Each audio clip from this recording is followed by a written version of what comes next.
ഈ ക്വസ്റ്റനിൽ നോക്കിക്കഴിഞ്ഞാൽ x plus 3 into x plus 5 into x plus 7 into x plus 9 is equal to 9. Then solve for the value of x. എക്സിന്റെ value കണ്ടുപിടിക്കും. അപ്പൊ സാധാരണ ഇത്തരത്തിലുള്ള ക്വസ്റ്റ്യൻസ് നമുക്ക് എന്തുവാ x plus a into x plus b, maximum 2 ടേമുകൾ, multiplication of 2 numbers ആയിരിക്കും. ഇത് നമുക്ക് ഡയറക്റ്റ് ഓപ്പൺ ചെയ്തു 4 ടൈംസ് ഇങ്ങനെ മൾട്ടിപ്ലൈ ചെയ്യുമ്പോൾ എക്സിന് 4 ടൈം മൾട്ടിപ്ലൈ ചെയ്യുമ്പോൾ എക്സ് റേസ് ടു 4 എന്ന് പറഞ്ഞ ടേമിലേക്ക് പോകും. അതിന് സോൾവ് ചെയ്യാനായിട്ട് വളരെ ബുദ്ധിമുട്ടാണ്. അപ്പൊ ആ രീതിക്ക് പോകാതെ തന്നെ നമുക്ക് അറിയാവുന്ന മെത്തേഡ്സിന്റെ കൺവീനിയൻസ് വെച്ച് നമുക്ക് സോൾവ് ചെയ്യാൻ പറ്റും.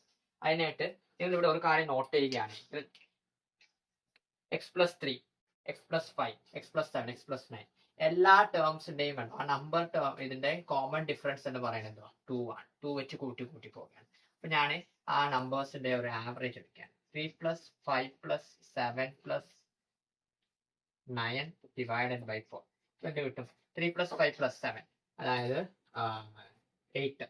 8 plus 7 എന്ന് പറയുന്നത് 15ലേക്ക് പോകും. 15 plus 9 24 upon 4 6 കിട്ടും ആവറേജ്. അപ്പൊ നമുക്ക് m is equal to x plus 6 എന്ന് ഞാൻ കൺസിഡർ ചെയ്യുകയാണ്. ഈ മൊത്തത്തിനെ ഞാൻ എമ്മിന്റെ ടേംസിലേക്ക് എഴുതാൻ പോവുകയാണ്. അങ്ങനെ എഴുതുന്നതിലൂടെ എന്ത് പ്രയോജനമാണെന്ന് ചോദിച്ചു കഴിഞ്ഞാൽ എഴുതി കഴിയുമ്പോൾ നിങ്ങൾക്ക് തന്നെ മനസ്സിലാവും. സോ ഇത് കണ്ടോ, എക്സ് പ്ലസ് 3 ഇതിന്റെ ടേംസിൽ ഇത് ഇതിനെക്കാട്ടിലും 3 കുറവാണ്. അപ്പൊ എം മൈനസ് 3 എന്തായിരിക്കും? എം എന്തുവാ? എക്സ് പ്ലസ് 6 ആ. എക്സ് പ്ലസ് 6 മൈനസ് 3 ആണ് എന്ത്? X plus 3. അപ്പൊ എം മൈനസ് 3 എഴുതി. എം മൈനസ് 3 ഇത് കണ്ടോ, ഇത് ഇതിനെക്കാട്ടിലും 1 കുറവാണ്. എം മൈനസ് 1 എഴുതി. ഇത് ഇതിനെക്കാട്ടിലും 1 കൂടുതലാണ്. എം പ്ലസ് 1 എഴുതി. ഇതിനെക്കാട്ടിലും 3 കൂടുതൽ എം പ്ലസ് 3 എന്നെഴുതി. ഇത് കണ്ടോ, A plus b, a minus B, A plus B, അതായത് എന്തോ A square minus B square, 3 square 9. A plus b, a minus B ഇവിടെ. അപ്പം A square minus B square. അപ്പൊ ഇനി നമ്മൾ ഇതിനെ ഓപ്പൺ ചെയ്താലും എം റേസ് ടു 4 ടേം ആണ്. പിന്നെ മൈനസ് 9ന്റെയും മൈനസ് 1 ആവറേജ് എടുക്കും. മൈനസ് 9 മൈനസ് 1 അപ്പോൺ 2, അതായത് മൈനസ് 10 അപ്പോൺ 2 മൈനസ് 5 കിട്ടി. അപ്പൊ ഞാൻ n is equal to m minus 5 എടുത്തു. ഓക്കെ, ഇതെന്തുവാ? ഇതപ്പോ n മൈനസ് 4 എഴുതിക്കൂടെ? കാരണം ഇതിന്റെ കൂടെ m മൈനസ് 5യുടെ കൂടെ ഒരു മൈനസ് എം സ്ക്വയർ മൈനസ് 5 എടുത്തു. ഇവിടെ സ്ക്വയർ ടേംസ് ആണല്ലോ. അപ്പൊ എം സ്ക്വയർ മൈനസ് 5യുടെ കൂടെ മൈനസ് 4 ഇട്ടാൽ മൈനസ് 9 ആകത്തുള്ളൂ. അപ്പൊ ഇതെന്തായി? n മൈനസ് 4 എഴുതി.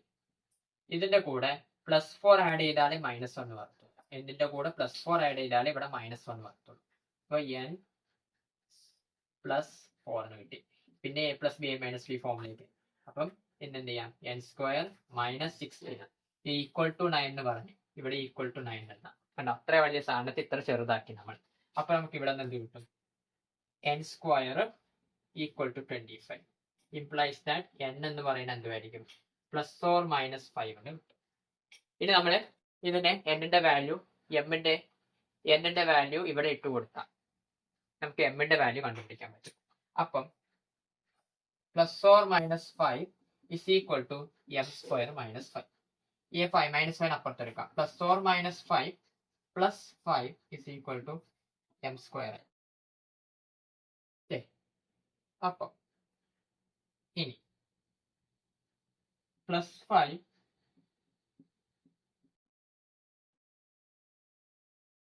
Okay, m square minus 5. അപ്പൊ പ്ലസ് 5 കൺസിഡർ ചെയ്യാം.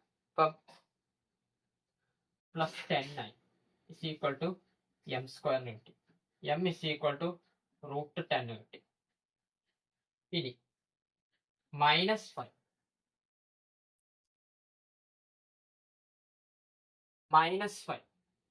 കൺസിഡർ ചെയ്ത minus 5 plus 5 equal to 0. M square is equal to 0, അതായത് എം ഇസ് ഈക്വൽ ടു 0 എന്ന് കിട്ടി. എം ഇസ് ഈക്വൽ ടു ഇത് റൂട്ട് വാല്യൂ ആയതുകൊണ്ട് നമ്മൾ ഇതിനെ എന്ത് ചെയ്യാണ്? റിജക്ട് ചെയ്യുകയാണ്. ഇപ്പൊ എം ഇസ് ഈക്വൽ ടു 0 ഇട്ട് കൊടുക്കുക. ഇപ്പൊ x is equal to minus 6 എന്ന് പറയുന്നത്. കാരണം m is equal to x plus 6 ആണല്ലോ. എമ്മിന് 0 ഇടുക. 0 is equal to x plus 6. X is equal to minus 6 എന്ന് ആൻസർ കിട്ടി. ഇത് ഡയറക്റ്റ് ഇങ്ങോട്ടേക്ക് ഇട്ടു കൊടുക്കും. X is equal to minus 6 ഇങ്ങോട്ടേക്ക് ഇട്ട് കൊടുത്താൽ നമുക്ക് എന്ത് കിട്ടും? 9 കിട്ടും. ഉറപ്പാണ്. ഇട്ട് കൊടുത്താൽ നിങ്ങൾക്ക് തന്നെ ചെക്ക് ചെയ്യാം. അപ്പം ഈ ഒരു ക്വാഡ്രാറ്റിക്കിലേക്ക് കൺവേർട്ട് ചെയ്യുന്നു നമ്മളത്. എങ്ങനെ കടന്ന് എക്സ് റേസ് ടു 4 പവർ വരെ ഡിഗ്രി 4 കടന്ന എക്സ്പ്രഷൻ നമ്മൾ എന്ത് ചെയ്തു ഡിഗ്രി 2ലേക്ക് ഇങ്ങനെ മാറ്റാം.